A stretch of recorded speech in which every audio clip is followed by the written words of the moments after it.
Hi, and welcome to our winter course selection edition of SIGG'S on the 8th grade Center On Demand Network, where it's still all academic all the time.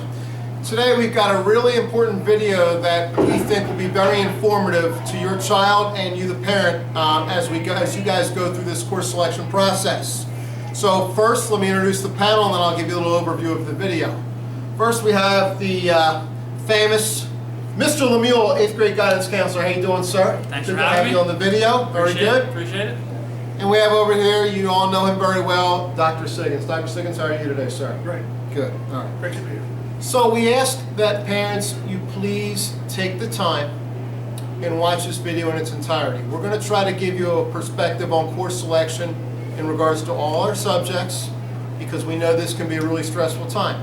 So we want to make sure, since we understand that these are important decisions for your child, we want to make sure you are fully aware of all the expectations, all the prerequisites, and how to go about having a successful transition from here at the 8th grade center to the 9th grade center. So please stick with us. It will be very informative. With that being said, Dr. SIGG'S, would you, Mr. Lemuel, Yep, go yep. ahead, sir. So, what I would like to do is first talk about how the schedule sets up, because a lot of our first-time parents don't really understand how many classes, what's the schedule going to look like itself. So I made some notes here. You know, if you guys want to chime in, you're more than welcome to. So, just like this year, like last, it will be the same as next year. 7 periods a day, and they rotate on a 6-day cycle, so days 1 through 6. All the major classes will happen every day. So your science, your English, your math, your social studies, those are your 4 major courses every day.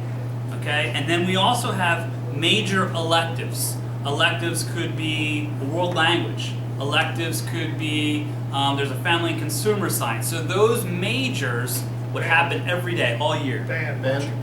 Marching band, Project Lead the Way, you know, things like that. And we'll go over those when we do the course selection, the different classes, parent night, and then with the kids as well. And then you also have minor courses, 3 days out of the 6-day cycle. So days 1, 2, 3, days 4, 5, and 6. Courses like orchestra, intro to Microsoft Office, things like that, studio art, ceramics. Those are your minor courses. What we're looking for kids to pick 5 majors and 2 electives, okay? And that's 6 periods right there.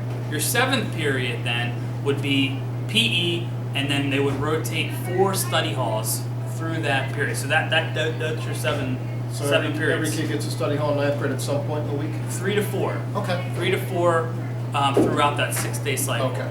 Got it. So you select your 5 majors, so 4 majors plus 1 major elective and 2 minor electives, okay? Or you could take 6 majors. So your math, science, English, social studies, and then you would take 2 more major subject electives. That could be band, that could be Spanish too. Okay? So just an example. Again, there's a lot of courses that are being offered. You definitely want to look through the course selection handbook. I know that's out on the website as well. They can kind of go through, check out what courses are available. The course selection worksheet that we gave out, you can also start to see what those electives are. Start to figure out which ones you guys like the most. Talk about honors versus academics. So Friday, next Friday? This Friday, we will be doing a recommendation. So the kids will come through with their color papers, pink or purple I think is what the colors are, and the teachers will recommend, based off of 1st and 2nd marking period grades, whether or not your student would get recommended for an honors course or a regular academic course. And can I interject on that as the teacher? Going to Sure, start off on that paper. sure. I'll be brief. Your child will present that paper to their teacher. They will only sign, they will know what the prerequisite is, and whatever average they have, that's what they're going to sign off on. Okay, so if they did not make the prerequisite for an honors course, we must sign the academic course. If you made the prerequisite for the honors course, we will sign the honors course but that means you have the option of signing up for the honors, or you don't have to, you can still sign up for academics. So we only base it upon the grade number itself. And I appreciate you saying that, because that is very true. Teachers are only going to recommend those honors courses based off of their subject. So Mr. Parsi is going to recommend honors for science. It doesn't matter if your son or daughter got honors for 2 or 3 other courses. He's only looking at that science, and he's only going off of what the prerequisite says in our course book. So do check that out. But then that's what he's going to recommend based off of what they got first and second mark period. I always like to tell the parents and the students, look at the course book, look what's being offered, but then you also want to look at, and this might be more of a, counselor to parent conversation. Look at where you're going, where you want to go, where you want to get to, and then build that pathway that way. It's not always about what you want to take in 9th grade, it's what you want to take in 10th, 11th, and 12th grade. 9th grade is that starting process on how to get there. And I think the course books kind of have those flow charts in some of the subjects. Take a look at that. I appreciate you saying that too. It's like you're reading my notes. Flow charts. There are so many flow charts right now in the course books. It's so good for math, for science, even for social studies. They have one. So just take a look at that. Spend some time this weekend for sure. So. All right, so just to recap so that we're all on the same page. Next year, basically what you're doing is each student has 7-period day, just like they have had in 7th and 8th grade. One of those periods is going to be a math class. One of those periods is going to be math. One's going to be English. One's going to be science. One's going to be social studies. That's 4. Okay? And then what you have to do now is you have to make some decisions. Actually, one of the periods is going to be phys ed and study hall. So there's 5 periods out of the 7 that is going to be, kind of locked into what you're going to be able to choose. You have a period 6 and a 7 that are really going to be your choices. Some of those choices are already determined. Like if your child's taking, Spanish 1 right now or French 1, you want to go ahead and continue that. There's a world language. So now you're down to 1 class period or one, either set of electives, half-year electives, or one major elective. And if your kid's taking band, they're already locked into what their schedule's going to be. So in many ways, it's not as difficult right now as what you may think. It's just, you got to make sure we're making the right decisions on those honors and academic courses. Okay? Yeah. All right, so I'm going to go over a little bit of the timeline here. On Thursday, January 16th, Dr. Weidenbaum, Mr. Rigner, and the 2 guidance counselors, Mr. Burless and Mrs. Beidelman, came over and introduced themselves to all of your children and kind of walked them through a 9th grade course selection assembly presentation. That same presentation is going to be afforded to parents, okay, this Thursday night beginning at 7 o'clock at the 9th grade center. Okay? On Friday the 24th, what is going to happen then, as Mr. Parsia indicated, after our parents hear that assembly, when students come to school, they're going to be given a color-coded official course selection sheet, okay? And the color is based upon the counselor. So when kids are turning them in, if they turn them in late, whatever that might be, we now know if I see a purple one, that's going to Mr. Lemieux, a pink one's going to Ms. Cooper. So that's kind of how we separate those, okay? The bottom line then is on Friday morning, the 24th, the kids are going to walk around at each of their teachers and do exactly what Mr. Parsia said.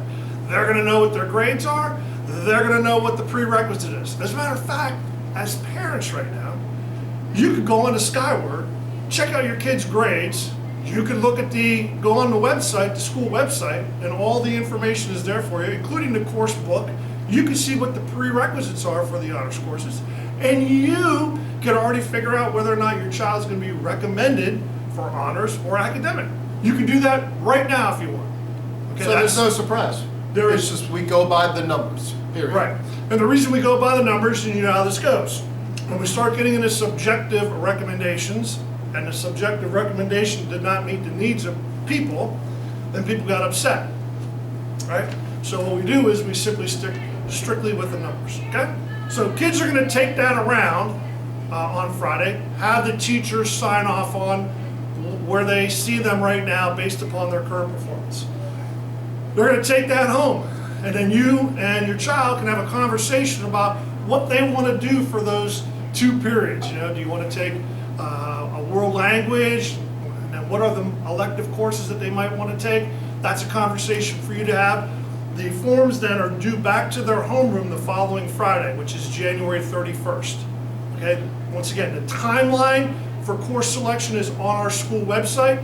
I gave a copy to the students when they met with Dr. Weidenbaugh last week. I told them that is the sheet that they need to take and put on their refrigerator and follow that to a T. That will guide you through the whole process, okay? That information has to be turned in by, that color-coded sheet must be turned into their students' homeroom by Friday, January 31st. That does not mean that's the day it's supposed to be turned in. It can be turned in on Monday if you want, okay? That's the deadline. Now, we don't want to be chasing kids around, do we? No. No. So please make sure that gets done. One of the things I always hear, I'm going to Pope John Paul next year. I'm going to Malvern Prep next year. I'm going to Western Center next year, right? Doesn't matter. It does not matter if they're going to any place, you intend to send them someplace else. They still need to fill out the form for us because we still need to account for the fact that they may in fact be here if other plans fall through. Okay, so that form must be in next Friday, January 31st. So fill it out, just like your child will be going to Springford 9th grade regardless. That is correct. All right? Anything you want to add to that?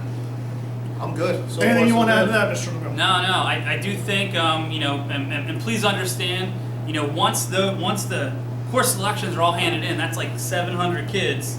Well, there's people that are putting them in, so, as long as you guys can do your job, get them into us by that deadline, we'll make sure those are as accurate as possible. We'll be able to take care of them. Yep. Teamwork here. Absolutely.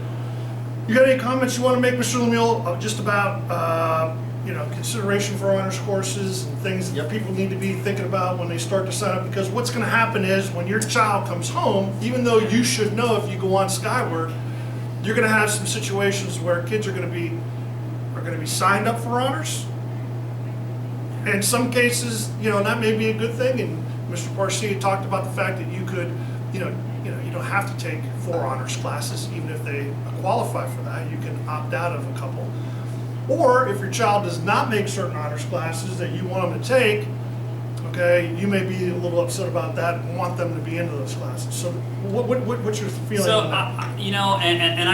I'm not ashamed to say this. I am very conservative when we look at the honors courses moving forward. First off, the teachers are recommending it based off the prerequisite, right? So that information already that's out there. What is in the best interest of your student for 9th grade, first year at the high school level? Again, I'm conservative. What's responsible for them taking based off of after school activities? If I'm in band, if I'm doing 3 sports, if I'm doing Girl Scouts, Boy Scouts, music, dance, all those things are considered when we're taking honors courses. Keep in mind, honors courses, and I'll tell you this at parent night, an hour a night per honors course, that's what generally gets you the A. So that's how much time you want to dedicate to each of these honors courses. I always think it's personally a good thing to start off conservative and then build on that, right? I think building that track record, you know what you're getting into, then come sophomore, junior, senior year, you can build off of that, getting into your AP courses if you want. I look at generally 2. I think that's a good, solid, course load, two honors courses if you're recommended for 3 or 4. But again, that's up to the parent, up to the student. This is just an. Can I want to. Yeah, sure. I do too, but you might mention it. Go ahead. Go ahead. What I want to do is I want to throw this out to parents, because sometimes what happens is this, right?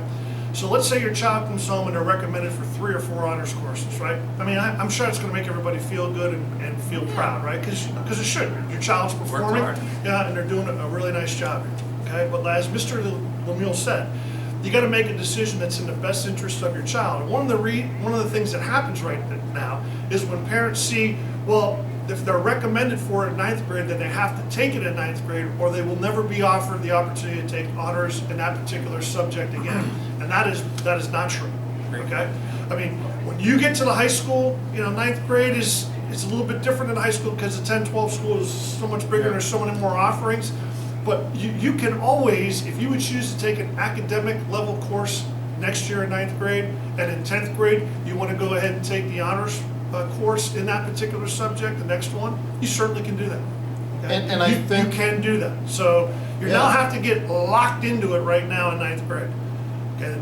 So you're not locked into a track, if you will. There is no track, but you can make your own pathway, choosing whether you want to go in and out of honors courses as they progress from grades 9 and 12. And I think we mentioned that flow chart before. I think on those flow charts from 9th to 10th, 11th, I think you can figure out, even though if you take an academic, English, whatever, you can still pick up an honors in 10th grade, correct? Yeah, 10th grade has prerequisites as well. So you just need to make sure you're hitting those just like 9th grade prerequisites. You know, they're out there. So like what Dr. SIGG'S was saying, just because you're not taking honors in 9th grade doesn't mean you can't take it in 10th grade or 11th grade or 12th grade. Hit the prerequisite, know what that is, make the choice what's in the best interest for you and your student. Can't go wrong. And when it comes to your grades, I mean, the college audition technically starts, when your kid hits 9th grade. Colleges want to see success and good grades, but they also want to see growth and improvement. So that be reasonable with your course load in 9th grade. It's, you want to start off with a really high GPA to start. You don't want to start off with a lower GPA. It's very difficult to bring that GPA up. You'd rather go in maybe slightly conservative, start off really well, and then that allows you a little bit of wiggle room to try these honors and AP courses. And, while you do that, you're also becoming more mature as a student. So again, look at the big picture, look at growth, but you really want to start off with a really high GPA, to get off to a really good start, for colleges. Absolutely. What are the work habits? Is your student a responsible student? Are they coming home? Are they getting the homework done without being prompted, right? That's a big one. I know you're doing some of that too right now. What are they doing outside of school? How much does that impact their time? These are the things that you guys as mom and dad need to look at to say, hey, 2 is good. I think we could do 3. Maybe we should just stay with 2. You got recommended for 4, and we're not making these recommendations, and you shouldn't be taking classes because my best friend took that class. Like that has no, they don't hit each other like that. That should be a non-factor because Joey's taking it, I want to take it. And one of the things that we see right now, one of the reasons why we offer Challenge Science right here is it kind of gives kids the flavor of what work is going to be required for an honors course, okay? And even though we sat down and did a video for parents of children that were interested in taking Challenge Science, and we talked to them a little bit about what the demands were going to be, okay? We still had kids, unfortunately, that are in the class right now that are struggling, that are not prepared for the workload, okay? And I guess what I'm saying to you is this, and I tell this to all parents, I tell this to my own children, unless you have demonstrated a commitment towards hard work, and I've already seen you do that towards your academics, and you have some sort of strong desire to want to pursue this particular content area, okay? I don't think it would be in the best interest of the student to go ahead and to take an honors course in a certain area. I just don't think it's a good idea. It's not something to try. We don't want to be, give it a shot and see what happens, because now with the transcript being what it is, okay, and their GPA now counting for real when they are in 9th grade, you are correct. It is much harder to correct poor performance in 9th grade, especially as the courses in 10th, 11th, 12th are getting harder. We really want to make sure you really have a high GPA in 9th grade. That's the key year, and then go ahead and see what happens moving forward from there. And let me say this again from a parent perspective. When you look at these honors courses, I'm going to be honest, how much schoolwork does your child do on their own, or compared to how much you're helping them, or in some cases doing it for them, okay? Your child needs to be able to demonstrate independence and be a self-starter. Now, if they ask you for help on something, that's fine. But the key thing is, are they becoming more independent? Are they a self-starter? And are they committed to hard work? If that's the case, then maybe a couple honors may be the way to go. But you really have to be honest. Your child has to be honest with themselves. Yes. And as a parent, you need to be honest with yourself. Be reasonable with your child and make sure you're making the right decision. Because in the end, whether it's fair or not, the GPA is a big indicator of what college we're going to go to, sadly. But that's the way it is. And not to throw, you know, a bucket of water on the conversation, but there are some kids that certainly can go ahead and handle 4 honors courses, and they can do that. And you know, if that's your child and you know your child best, then go for it, right? But I think the point that we're looking at right now is, you know, you have kids that have so many different outside activities. We just, you know, we get concerned when kids get overwhelmed because, you know, then they get all stressed out, and that's, you know, we're dealing with that at the next level. We want to try to avoid that. And they're still only 14 years old. Correct. They're not 17 where they're a little more savvy. All right, we good on that? Great. Okay, Yes, so the thank you. final thing we want to talk to you about is the following. So let's say we're in a situation right now where, you know, your kid is either in some classes or scheduled for some classes that you don't think they should be taking, whether it be they're scheduled for an honors and you want them to move out to an academic, or maybe they're in a world language, they're supposed to be taking Spanish 2 and you want them to take German 1, you want to change that, okay? Any sort of change that you want to do, okay, that maybe they don't qualify for initially. What we have is we have what we call an override period of time that we at the 8th grade center will do the override work for you. That is on the timeline, okay? And we got to have people sign off on this override. Now this is really important because right now when we take a look at your child's color-coded course selection sheet, this is what they qualified for. If they qualified for no honors courses and a parent says, well, I want them in 4, okay? We have the documentation to say that they were recommended based upon their grade to take 4 regular courses, okay? And then what's happening is the parent is overriding that decision. That all that information gets transmitted on over to the 9th grade center, so they have that, okay? So they know who overrode the decision and who didn't, okay? If you are interested in changing your child's schedule because to something that they did or did not qualify for, there is a process, and that process does not start today. That process is for a window of time that we will do it at the 8th grade center, and it's listed on your timeline. Friday, March 6th, students are able to walk down to the guidance office and get the paperwork. Okay, because there's some paperwork that mom and dad have to sign to say, I'm giving my child permission to override their performance at this point, to take a class that they did not yet qualify for. Okay. They have the week of the 11th or the 9th through the 13th, March 9th through March 13th, to bring in that paperwork to us. Once we get that paperwork, if we get that paperwork during the course of that week, our counselors will go in and fix, if you will, their schedule for next year. They will do it right here, okay? Once the 13th passes, then at the 8th grade building, we will not be making any changes. Any changes that you would so choose to do at that particular point in time, you're gonna have to go through the 9th grade center office, and then they're aware of that. But we will not be doing that. Reason being is that we will start 3 rounds of PSSA testing coming up. We got some Keystone testing. That takes up a lot of time from our counselors and the building administrators getting all that stuff ready to go. Okay, so we'll do this for you for a week. It's on the timeline from the 9th, March 9th through March 13th. Okay, they can come in on Friday the 6th. That's when they can come in and get the paperwork. Now, I guarantee you we're going to get phone calls from people. You ready when I'm going to get phone calls? Right? February 6th. I don't care when the timeline is, I want to do it now. Oh, really? That does happen. So what I'm saying to you is, there'll be no paperwork given out until March the 6th. So if you got a question, you can start calling on March the 6th, and then we will take care of that for that week and that week on. Yep. Okay? Dr. Weidenbaugh at the 9th grade center does allow schedule changes to their 9th grade courses, to their schedule, from up until June 25th, and that's on all the documentation that you receive.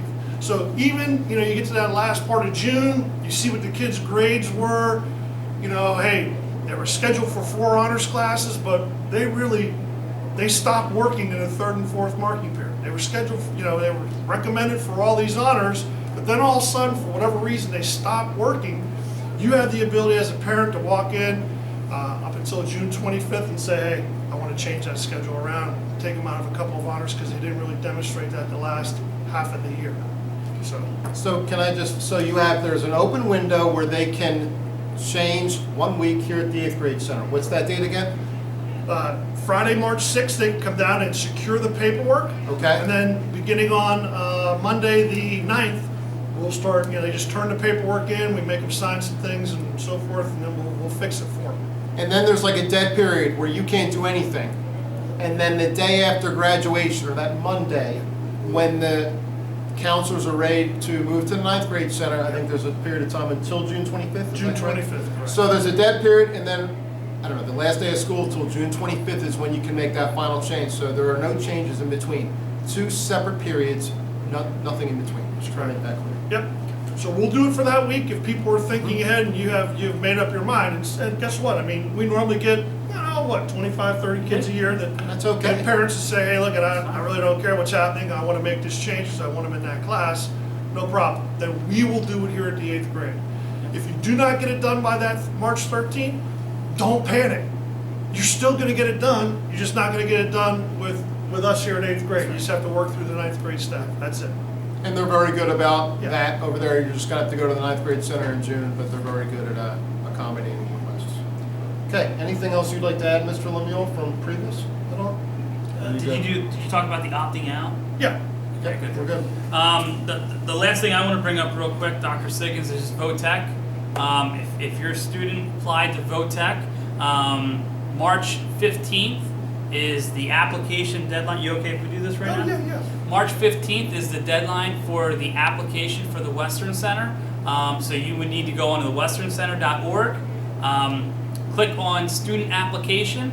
You would create a username and password, and then you would sign in and apply. You apply online there. We'll get the paperwork filled out for you, or send the paperwork over that they request. But then your student will need to come down to the guidance office and pick up a yellow course selection sheet. And we're gonna have a meeting on Wednesday, this Wednesday. It's actually tomorrow. Tomorrow, Yep. I keep forgetting, I'm sorry. Tomorrow morning. So if they're available to come down tomorrow morning, all students that applied or wanting to apply will need to come to that meeting to pick up that course selection sheet. Okay. Anything else you'd like to add in general before we wrap it up?